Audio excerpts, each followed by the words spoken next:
Hey everyone, I'm Devlin Reiley, and we are back with another episode of Reiley's Roundup. Today we have the Fredericksburg Ambassador for Ainsley's Angels of America, Michelle Tritt, with us. Thank you so much for coming, Michelle. Oh, thanks so much for having me. So we're just going to dig right into it. So Ainsley's Angels is a nonprofit, and it is across the United States, but you are the ambassador for Fredericksburg. How did you come across this nonprofit and become an ambassador? That's a good story. How long are we here? Yeah, we got time. I had the honor of being the ambassador for this area, basically because I did the initial fundraising to bring the ambassadorship here. But the Ainsley's Angels of America was founded in 2012 by the Rossiter family, and they reside currently in Virginia Beach. But we are a 503c nonprofit charity organization, and our mission aims at bringing awareness to the special needs community. So, I am lucky to have, and I'm honored to have been a part of a few races. So I know a little bit about the story behind Ainsley's Angels. Could you share us a little bit about, Rooster is the founder, that's his nickname, but what was it? What happened? What's that the story for the family?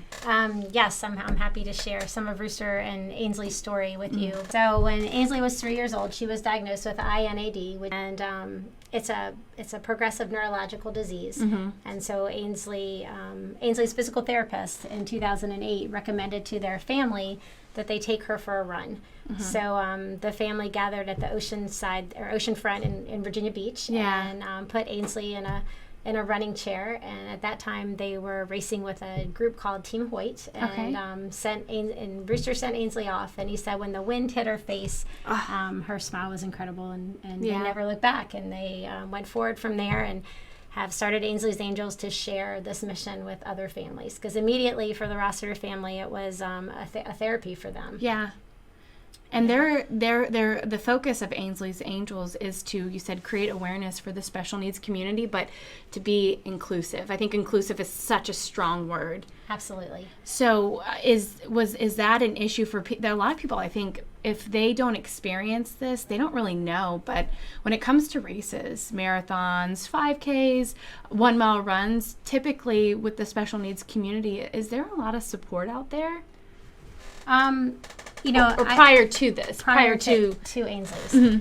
So I do not have a child that would need this service right now, but I'm working in I'm a speech language pathologist, and so working in that field, I've met a lot of families, and it does seem that there are some programs, but nationally not a lot of programs that support the inclusivity. So when they come and sign up for Ainsley's Angels, they can experience a race at whatever level that they need to experience it at. So we have riders that need a wheelchair. We have riders that can be in and out of the chair. So we have some riders that want to cross the finish line on their own legs. We have riders that have impairments like intellectual disabilities, riders that may not have an intellectual disability, but they aren't able to cross that finish line, so that they want to self-propel. We have had riders with hand bikes that they do it mostly on their own, and they might just need a little guidance for the longer races. But we try to be as inclusive as we can. Yeah, that's fantastic. So being the ambassador here in Fredericksburg, how many riders do we have here in this region? Oh, well, that's a great question. So registered riders, that when you decide that you'd like to try Ainsley's Angels, you can go to the website, www.ainsley'sangels.org, and you can sign up to be an athlete rider, is what we call our athletes. And in this area, it would be hard to get a count. Like if I were to look at it, it would be in the 200s that we have registered with us. On a typical race day prior to COVID, we could have anywhere up to 20 riders come to a race each week. But currently we have much smaller numbers. But registered again, and not everybody can make every race, but it's a great opportunity. I was at one of your recent races, and you have adapted to COVID, I think, as best as you could. What kind of precautions have you taken to help keep everybody's health and safety as the top priority? We were very thankful to have you at that race. Oh, and, it was I was great. A bum, but I was fantastic. there. No, it was wonderful. Again, we had the whole community jump in, And actually, my husband came up with an idea where if we would just do a staggered start and start the race at 11 and end it at 4, and we had every 2-minute increments, we had someone cross the starting line. And Rooster was there to like, you know, usher everybody off and give them a send off and a countdown. Yes, he did. And that made it really special. He's so enthusiastic. He is. Well, I think he has that personal touch where he knows what that experience was for them, and he's able to transfer that to the riders and their families. And you know, the families put a lot of trust in us a lot of times to take their riders. So other precautions we took is we had volunteers there that were cleaning chairs in between the rider shifts. The only time we had multiple people out on the course with a rider was when they were in the same household or the same family. We had a lot of hand sanitizer, and you know, and we wore masks at the request of some families. And then we also scheduled personal appointments. So actually, when I leave here today, I have I think it's our last Haunted Hop Yard run is today. So we had several one-on-one appointments so that all of our riders in the area who wanted to participate were able to participate. That's fantastic. I mean, talk about being inclusive and adapting. I mean, you put a lot of work and hours into the riders here in the community. Yeah, well, it's a lot of fun. It brings a lot of joy to me personally, too. You shared a really sweet story. So prior to Ainsley's Angels, you were a runner. Like, I would say avid runner. I mean, you're fantastic at running. But can you tell me what was it that happened that got you, that created awareness of what Ainsley's Angels was, and then that you became part of Ainsley's Angels?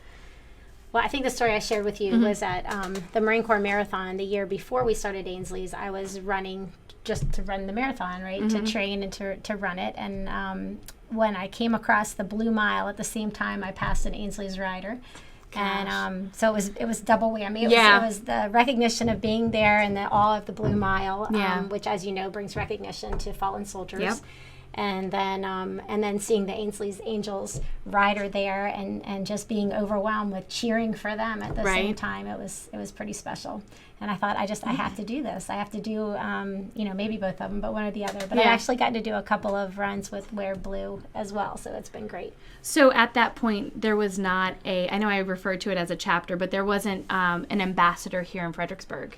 So in 2015, I was in Boston, and I was able to be on Team Hoyt, which, you know, Team Hoyt's always brought me a lot of inspiration too. Rick and Dick Hoyt from Boston, Massachusetts, and they, I was able to be on their team, and I asked them about bringing Ainsley's Angels of Fredericksburg, and at that time, they already had a group in Virginia Beach. Okay. So they gave me the name of Rooster Rossiter, and I called Rooster, and the idea, honestly, of bringing an ambassadorship here wasn't in my mind. It was more about a little girl that I worked with, 3-year-old, named Esther Mullins, and Esther has always had a very special place in my heart. Yeah. And Esther's mom had asked me to run with her in a race, and it was a charity for, it was a Port to Fort race, and it was a charity in Baltimore where that charity had given back to their family because Esther has cerebral palsy and she's not able to run. Yeah. But so I was able to run that 4-mile race with Esther, and I knew from talking to her family that she was growing out of her running chair, and I could just imagine what Rooster felt, because I would hear the same screams of delight from Esther and just see her smile from the wind in her face and all of that. And I just thought we need to get Esther a new running chair. Yeah. So I really brought that idea back to my community, and I called Rooster and I said, how can I earn a running chair for Esther? How can we raise money and earn a chair? And at that time he said, well, why do you just want to bring one chair? You should start a whole ambassadorship. Look at that. And I know, it was pretty amazing. And I said, well, I really don't know 3 people that would. And he said, oh, believe me, you'll meet 3 people. And he was right. And we started the drama department at King George High School was one of our very early on sponsors, and they would let us come to the high school and speak before their performances. Yeah. And that was it. We were their charity for that semester, which was very awesome. It was very inclusive in the community then. The community joined us, and we had a couple of riders that went to King George High School, so that was pretty awesome. And then, you know, we became well known in our community and have had a lot of support since. And Rooster was right. We not only brought Esther back a running chair, but we got 3 chairs, and we had 5 riders before I know it. So then we had to immediately fundraise for some more chairs. And now you're up to like 200 riders in 5 years, right? Exactly. So we started with a pickup truck, and we would take all the tires off the chairs, and we could fit about 6 Freedom chairs in the back of the pickup truck, and then we eventually went to a trailer, and then last year we had some amazing sponsors who chipped in and helped us buy a bigger trailer. And yeah, so now we support over 20 racing chairs, and we had last year at the historic half marathon over 25 athlete riders. Gosh. So yeah, that was it was my first big race, and the people on the sidelines are just amazing. The cheering, and I mean the entire half marathon. Fredericksburg is such a great community. So what better to bring it back to people that are fully supportive. So in order for this to really work, you have to have volunteers and people that are willing to be pushers. I'm aware of that, but you mentioned guardian angels. So can you talk about I think, is it 3 areas people can volunteer? Yeah, thank you, Devlin. Yeah, absolutely. There's no way that we can do what we do without the angel runners as well as the volunteers, and we call them guardian angels. And some of our angel runners serve as both guardian angels and angel runners, equipment managers. So it's all the same sign up. So it's www.ainsley'sangels.org. And then if you choose to be a guardian angel, you don't have to run in a road race. You can come and help us pump tires one morning. You can come help us assemble chairs. You can come and greet our riders. A lot of times, you know, the reason we got into this was to make that special needs community feel a part of it. But then sometimes you're running around doing so much, you know, you don't want them not to feel the part of it. And for people that have been to a race, there's a lot going on in the beginning, in the middle, and the end of the race. And you want them to experience the whole gamut of that. So we have volunteers that help with all of that. We have volunteers that help post on social media because, you know, we'd like to bring the attention and the awareness back to the athlete riders. Our families are pretty amazing. So, you know, starting a race day for me might look like, you know, 5 a.m., but some of these moms get up at 3 a.m. to start the medicine for their children so they can get it through their system before they get in that chair. So, you know, there's so much help with the organization. There's so many ways people can pull together and help. And you mentioned cheering. You know, that's always awesome when we have people come out. And I know in Fredericksburg, there's people that come out at all different places, and you look to recognize faces that you know. And absolutely, we always put rider flags on the chairs because we want to say it's not about us. It was not about us pushing the rider. It's more about the rider. So when people are cheering, we want them to see the rider's name and let that be forefront and let them hear their name and so they, again, can experience. And they respond. They really do. They hear their name. And so you said those rider flags, so it has their name printed on it. Absolutely. And people know now. I mean, it's only been here for 5 years, which could seem like a long time, but really, I mean, and you guys have made so much progress.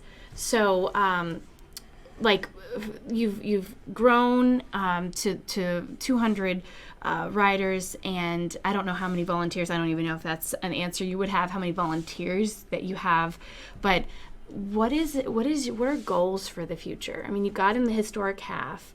Are there any big goals or things that you guys want to accomplish here in Fredericksburg? To be honest, I think our goal will always just be the awareness of the special needs community. Yeah. And so just exposing as many of those riders to Ainsley's Angels as we can. We hear stories a lot from our athlete riders that how they found out about us. We would never have guessed that. So, you know, it's from a neighbor or someone else who's seen us at a race. They oftentimes are so busy with their therapies and things that they're doing on a day-to-day basis, they don't find us. So our mission is more to set out to have, not just to have a large number, but to have them be able to experience something that they want to experience and at a level that they want to experience it.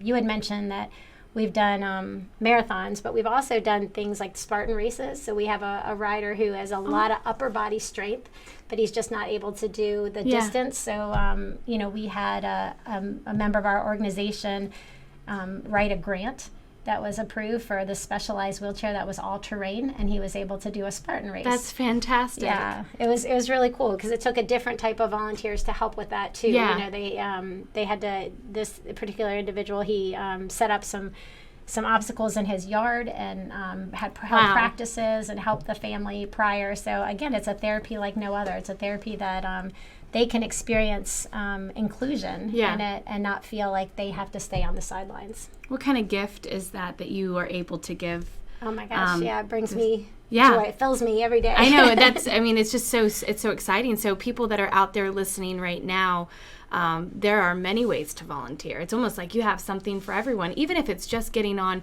your Facebook pages. So can you share what your Facebook page name is, the handle? Okay, so you can find Ainsley's Angels in several places on Facebook. You can find the Ainsley's Angels of America family page, and that's a page that we welcome anyone to like and join on, and you can share your story on there if you'd like, and connect with Ainsley's Angels all across America. Our page in Fredericksburg is called Ainsley's Angels of Fredericksburg, but it's actually a group, so you have to be invited into that group.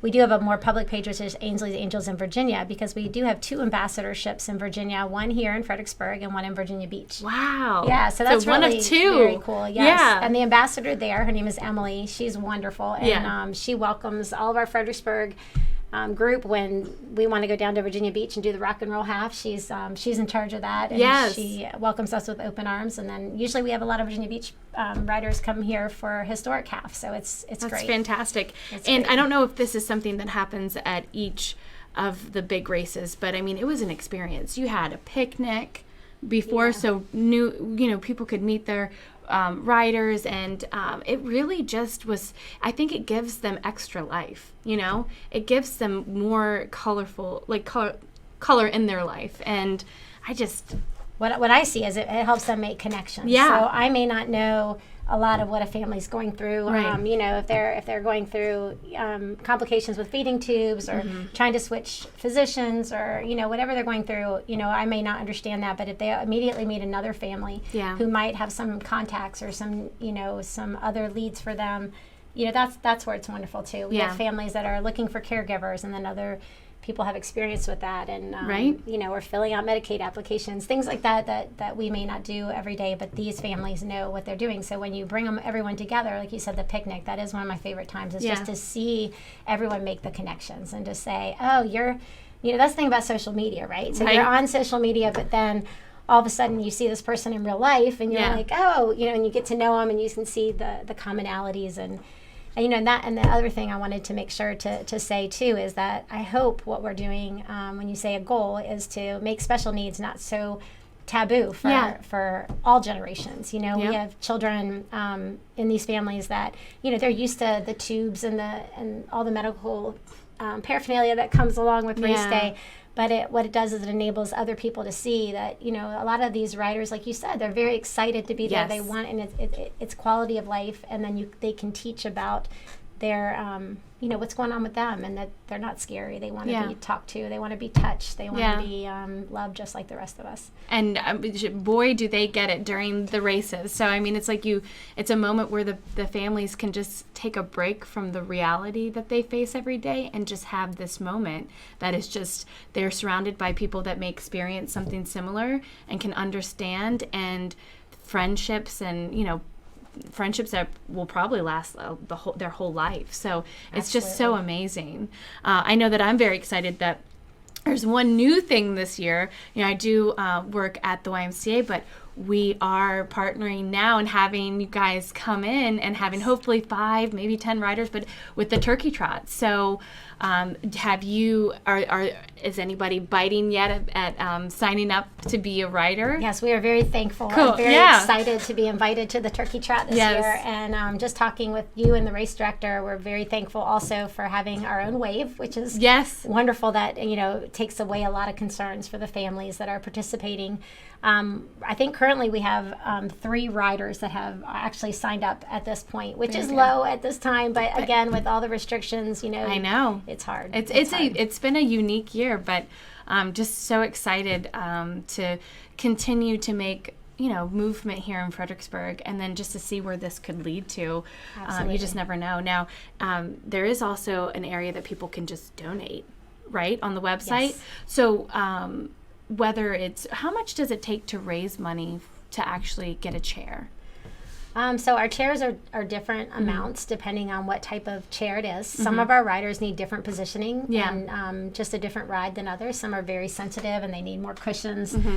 Some need to be laid back in a different posture. So to answer your question though, our least expensive chair is our Phoenix chair that we have, and that's $1,000 to have the Phoenix chair. And then we have an Axiom and a Hoyt chair, which I know that doesn't mean a lot, but just a different position, more chairs that you can adjust them a little bit differently, and they run anywhere from $4,000 to $6,000.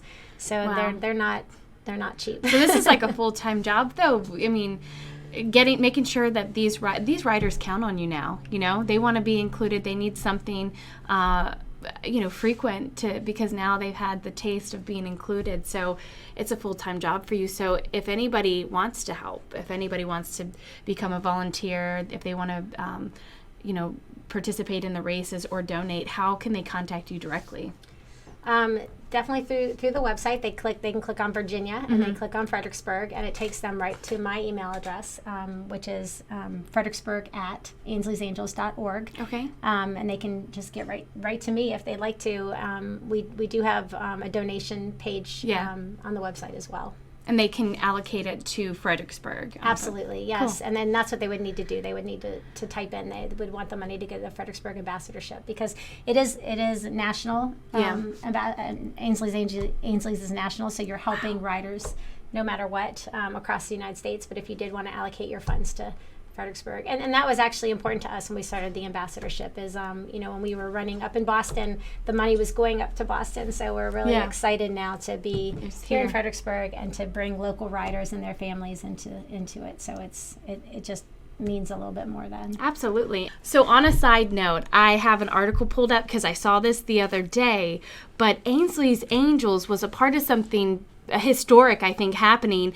There was a World War II veteran, and it was ironically in Fredericksburg, Texas, and he wanted to complete his first marathon, and Ainsley's Angels was contacted to do this. How exciting is that? Yeah, absolutely. It's very exciting, and they wanted to make sure he was assisted his 26.2 miles, and the runner who ran with him is actually formerly from Fredericksburg, Virginia, Master Gunnery Sergeant Michael Lawrence. Has run with a Fredericksburg ambassadorship here in Fredericksburg, Virginia several times before he went to Texas. So we're very proud of both of them. Yeah, I mean, what an accomplishment to do. And it was just a few days shy of his 97th birthday. So he found a very historical way to celebrate it this year. But I saw that and I thought, oh my God, how cool. It was a little outside of the mission, but not really, because it's inclusivity for everybody. So he wouldn't have been able to do that without the assistance of Ainsley's Angels. No, absolutely. And that's a very good point, Devlin, because we just were contacted last week by a runner who has cancer. And so she had signed up also to do the Marine Corps Marathon, but she's not going to be able to go the same distance as she would have prior to her diagnosis and her treatment. Yeah. So we were able to assist her with a chair as well. So again, it's assisting people to get through these endurance events when they need it. So we're open to helping as much as we can to help people experience quality of life. Right? Yeah. That's what community is all about. So, today has been wonderful, and I am still super excited for the next upcoming race. We're all going to be dressed as turkeys. Yes. But pink turkeys. Pink, yes. And pink is the big, and that's why we're wearing pink today. But pink, if you see someone, especially on a Wednesday, right? Yes. Wear Pink Wednesday, but out in the community, it's most likely an Ainsley's Angel. So, and we welcome anyone to come and join us. Yes. The Wear Pink is an awareness. Again, I know it derives from maybe something that wasn't so positive in that movie, but we're trying to put a positive swing on it and make it more about awareness and recognizing a lot of our special needs community right now too are not able to get out as much as they would like to. And so we are able to kind of join together through social media and wear pink on Wednesdays and, you know, celebrate each other, you know, even though we're apart, we can still be together in that way. You've found wonderful ways to connect, especially with like the virtual runs, and it's just been. Thanks for being on a virtual challenge team. Yeah. God, tell you what, but it's so exciting, and everybody's cheering you on, and you get motivated, and it really means the world to the riders. Being able to impact someone's life like that, I think that's what life is all about. So, with anybody who's contemplating asking you a question, emailing you, looking up Ainsley's Angels, what would you tell them right now, the importance of supporting, volunteering, or donating? I would say you just don't know the impact that you're going to make for someone else, whether they're watching you and your actions, whether you can extend kindness, a smile, a kind word. A lot of times our special needs community is just kind of put on the sidelines, and so it's a way to bring them back into the spotlight and to let them know that they're important and that they matter, and that you'll be cheering for them. Absolutely. Yeah. Well, thank you so much for your time today. And we're going to have you back on for some more updates, especially for 2021. Fingers crossed. It's going to be a better year for all of us. So. Yes, absolutely. Thank you. Thank you. And thank you, everyone. I'm Devlin Reiley. This was another episode of Reiley's Roundup, and we'll see you next week.